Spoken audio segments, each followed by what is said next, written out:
You're always so picky. You gotta go meet people, go places, put yourself out there.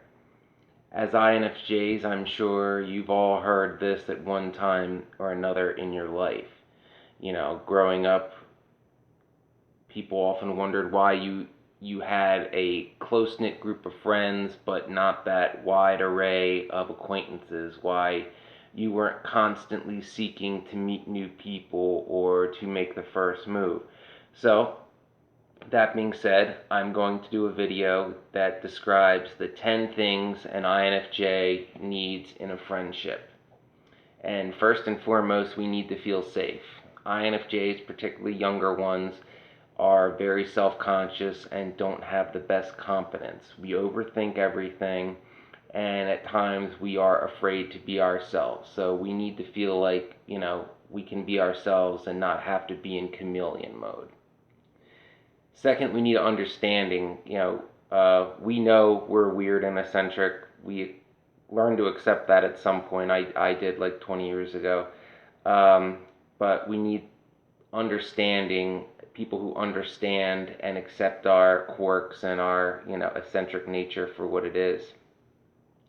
And a big one, number 3, we need people to make the first move. So if it seems like, you meet someone by chance or through someone and you have chemistry with that person, in this instance we're talking platonically, the other person needs to make the first move to enter a deep conversation and let the guard down. So in this respect, this video is more for people who know INFJs and are wondering how to get us to open up, in terms of seeking a friendship. So we need someone to make the first move to get us out of our own head, because we'll overthink it and second guess it all day long. 4, and this is one of my biggest ones personally, you need to be genuine. INFJs have no time for fake people, and we can see right through you. If somebody is, pretending to be somebody else, leave that to the professionals who make a lot of money and do it on film sets. In real life, be the person you are. Don't try to play a character. INFJs will see right through that, and we will get, our intuition will tell us that this person is dishonest and fake, and walls will go right up, because if you're going to be that fake, how can we trust you? Number 5, we need a deep connection. INFJs, we hate shallow and superficial surface level conversations. We don't want to talk about the weather. We don't want to talk, about who won the ball game.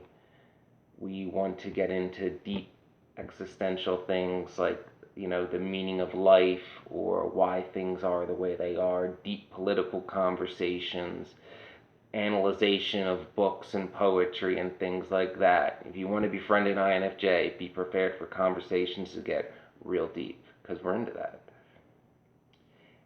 Number 6, we kind of need, because of our insecurity, we kind of need to know that we're wanted, because INFJs a lot of times, particularly in our younger years, will feel out of place, like we don't belong in a group setting. We feel like the quote-unquote third wheel a lot. So we need that assurance from friends that our presence is truly wanted and not just, a nice gesture to get us out of our hermit mode. Because we're okay in our hermit mode, for a while anyway. Number 7 is, if you're trying to befriend an INFJ, be patient. We take a long time to open up to other people. INFJs, we inherently have trust issues. I've done videos on that.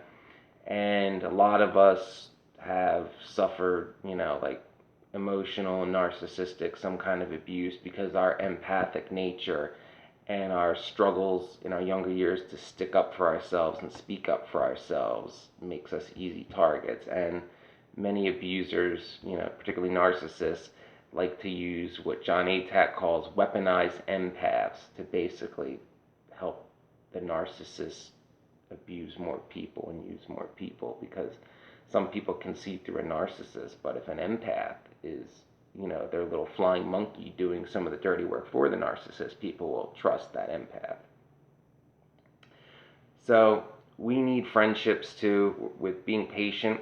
INFJs, we're not the best on our phones either. We're not going to sit on our phones all day, every day. So, being friends with an INFJ, one would have to accept that there'll be times where the INFJ won't get back to you for a couple days because we need our alone time to recharge. And if we're deep in our heads, sometimes we're completely oblivious to everything else that's going on around us.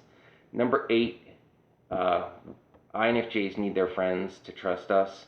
As I said, INFJs, we have trust issues and we highly, highly, highly value trust. So we're very intuitive and very sensitive, and these traits are often misrepresented, which can lead us to feel like people don't trust us.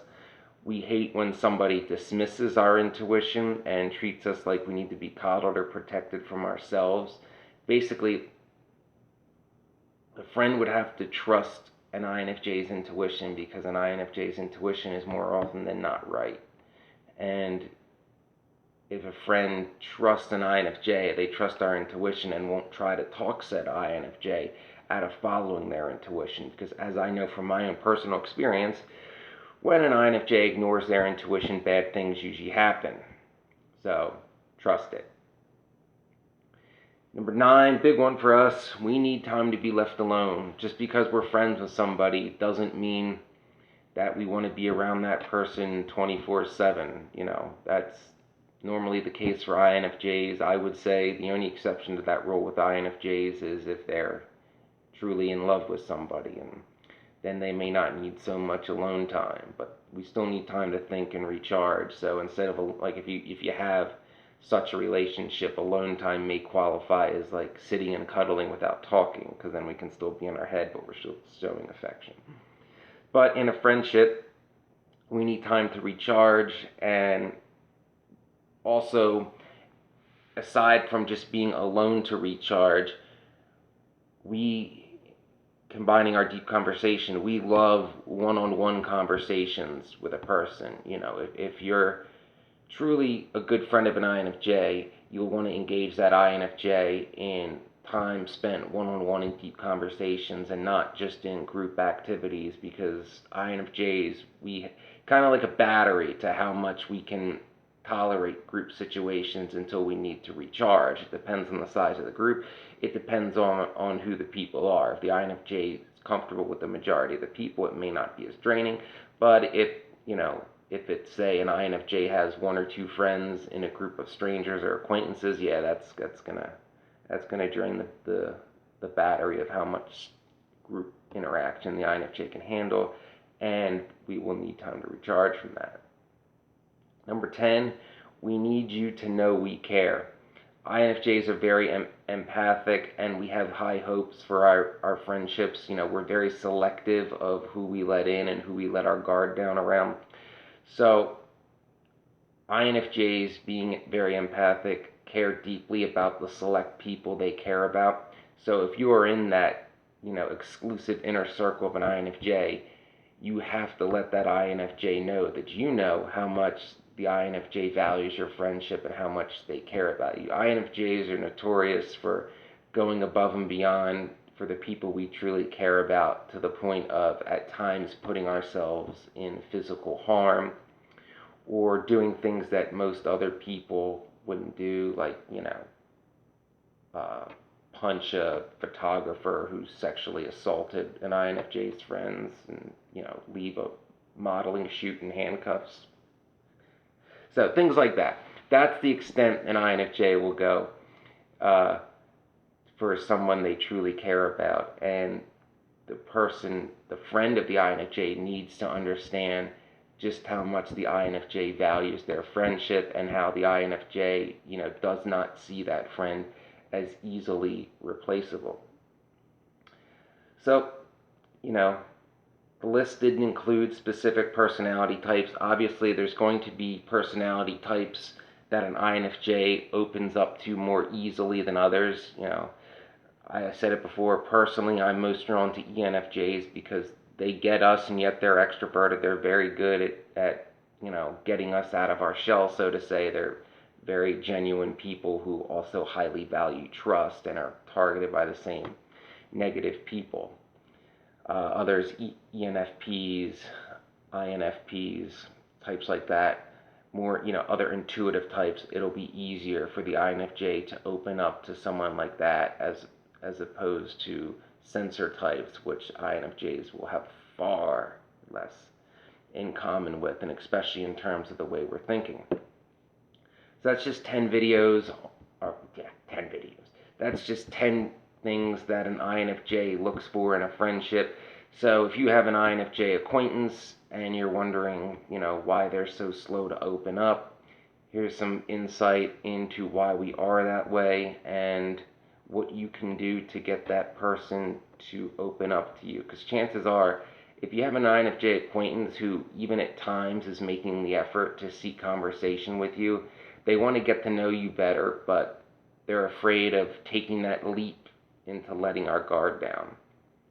So as always, never sell out your integrity, trust your intuition, subscribe to this channel, and help others when you can.